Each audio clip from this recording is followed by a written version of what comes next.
अपन बहिनिया से भेंट तो कराई हम तो देखनी हिरनिया के चालबा चल ए नागिन जैसा नहीं ठजा उनकरा के कहो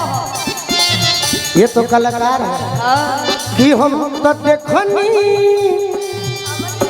अरे हिरनिया के चालबा बहिनिया के कहा चालबा कि हरी हरी जिला के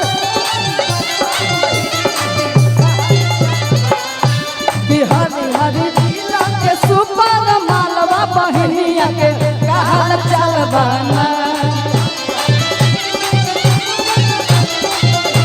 सपना में और का सपना में एक दिन अच्छा ये तार बहिनी है स्वीटी नो हाँ देखनी है उनका टिपी के चुमक के देखनी है इनका टिपी के चुमक के देखनी है इनका टिपी के चुमक के बहुत कुछ लौकल होई लौआ के में अब भागल चल तरी नो मिली है तो काट ले बताते गाल धके मिली है तो काट ले बताते गाल धके मिली है काट ले हम भाग जा स्वीटी जी देखो कला देखो तू देखो कि जे कर पतरी कमरिया बवाल बा हर का फर दे चल कि जे कर पतरी कमरिया बवाल बा बहिनिया के कहल चलबा जिला के सुपर मालवा बहिनिया के कहल चलबा एगो काम करो सुधर जाइए आज ढेर दांत हर तरी सुधर जाइए हां गोलू के भेज तू अपना नैहरावा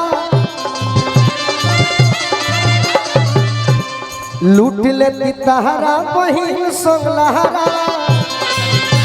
बहिन संग लहरा शिकारी जी करे जरूरत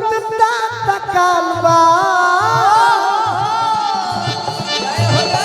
शिकारी जी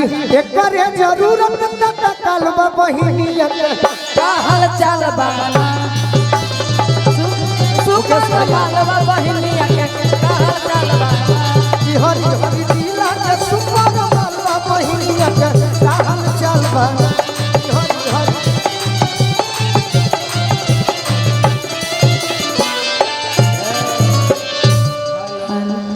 अच्छा लगल तो एगो ताली बजा दिया दीदी के संगे बहुत बहुत हरदम निमने होला आज तो बहुत अच्छा हो गया मुकेश राय जी मैं आपके परिपति को प्रणाम करता हूँ आगे बढ़ाइए हेलो हाँ चाचा जी मुर्गी होई एकदम बिल्कुल एगो विशेष फरमाइश पर नरेंद्र चाचा का भवानी भैया के राघवेंद्र भैया के हाँ। एगो और मुर्गी होई ओकरा बाद बिक्कू बाबू और निशा उपाध्याय जी के पारी निभावल जाए पहले गुरु अपन मुर्गी देखाई बड़ा लोग फैन बा और मुर्गी के अंदाज एगो अलग स्थान बाटे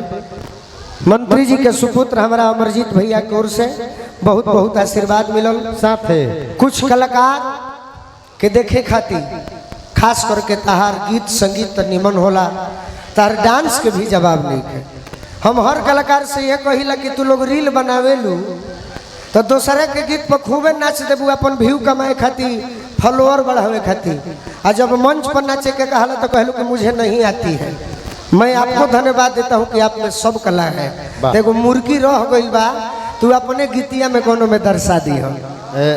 नरेंद्र चाचा कहलन कि खड़ा रह इनका क्या मुर्गी मार दे खाली तू खड़ा रह हाँ हाँ हाँ